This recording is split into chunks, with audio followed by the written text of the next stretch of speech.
Gachiakuta, episode 22, The Power of Protection.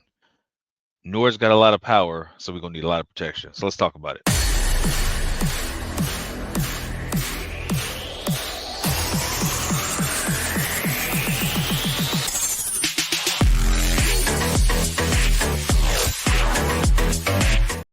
Welcome back, Event. So we are talking about Gachiakuta, episode 22, and this ended with, a banger. Nord is powering up and she is angry.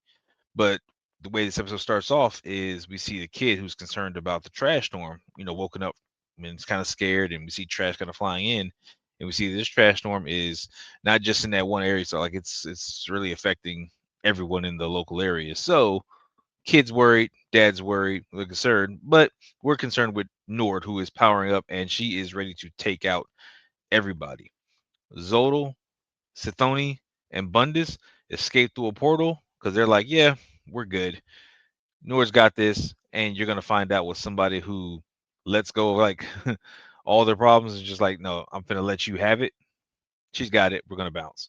So with that being said, she ends up doing something called the last burst. And this is like this massive static electricity shock that she's got going, and she is basically got everyone pinned down. We see Fu, who is still there. Fu got left behind, and he's concerned because he doesn't know what to do, and nobody gives him orders. He has to have orders, it seems like, to do anything. And we actually hear a voice that calls him pathetic and says that they will guide him. So it was like, okay, who's Fu talking to? Who's going to get him out of there?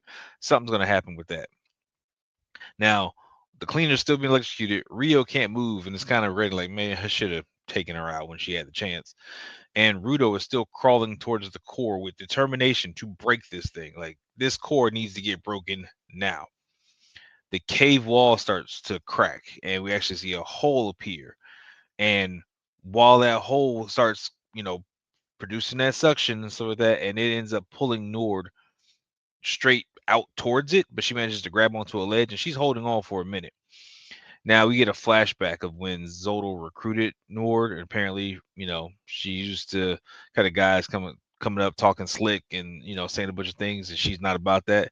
But he actually came with different intentions and actually hands her the comb, and seems like he's setting her up for what she is now.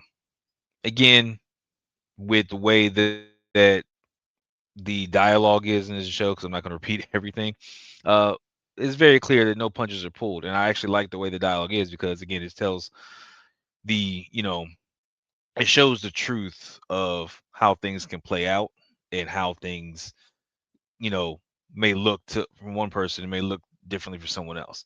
So what Nora sees is somebody coming up trying to talk slick to her, but Zodal's like, hey, no, I'm just trying to you know help you get to where your potential, because I need you for something. So here's a comb that's going to help you with your kind of thing, and that's just kind of where he leaves it. So she's kind of having that flashback moment, and she ends up letting go and getting sucked out into the massive sky storm that everything's going on, and she is amazed by the view of the border and everything, and she is just like in awe of everything. But she starts to turn, and when she turns, she looks over and she sees a massive figure with crossed arms, and she is watching, and she was like, what is going on? She tries to reach out to grab her comb, but she just misses it. And during this, she's looking at it and she's like, it seems like, whenever you get this close, like, you're going to lose everything. And when she sees this figure, she says that, that's the watchman, and cuts off right there. So before she even finished saying it, but what she was saying, especially if you got subtitles on, what she was saying. And it seems like freaking from the head to the shoulders gets taken out, and she is effectively removed from existence. And that figure definitely feels like, yes, it's kind of watching over everything that's been happening. So it could be the Watchmen, it could be the creator of the series. We don't know, but it's something for us to kind of keep in the back of our back of our brain in the future. Is like, okay, what is this figure? Did she just see it? Did anybody else see it? What's going on? Especially with Zodal and stuff back on the ground, kind of chilling, watching everything. So Rudo did see the sky get dark for a second through the hole, and he's still trying to, figure out how to get to coal because the hole is still sucking everything out. And Engine debates on using something in his pouch to, I guess, maybe seal the hole. But we see Guida starts walking by, and she's dragging Zonko with her, and everyone is concerned that she's going to get sucked up. But Bro is like, no, she's fine. We ain't got to worry about her at all. She'll be good. And she asks permission to Bro, how far can she go? And Bro's like, three, no more than three. Like, what do you mean no more than three? What's going on? Like that. And we see her vital instrument activate, which is her whole sleeper hoodie that she's got on. That's her vital instrument. And she transforms into a kaiju. And it looks like she gets maybe when she is three, I'm thinking maybe 3 stories tall. She gets huge and she's able to plug the hole during this time. Now the storm is starting to dissipate some because we see Zodal and crew kind of watching everything, but she manages to plug the hole. While this is going on, Rudo, Engine, and Ryu, end up smashing the core to get that destroyed so that they can shut down this trash beast and kind of move on from here. So, bam, it gets shut down. Everyone starts to fall. Rudo has the wherewithal to go and get Amo's boots before, and Angel manages to pull him up because he kind of misses the grab for a second, but everyone ends up grabbing on the Guida because, again, she's got a big, soft, plushy hoodie on. So while she is a massive kaiju, it still has the characteristics of being a nice, I guess, soft pajama kind of thing. So they manage it to crash land safely after all of this, and they end up having the rest of the cleaner crew show up like right at the nick of time. All 3 trucks kind of roll up. They yell at everybody for a minute, but everybody's safe. Everybody's trying to get their bearings, and we see that Rudo is still concerned about Amo and what happened to Amo because he never found out what happened to her. So he's still concerned. So solid episode.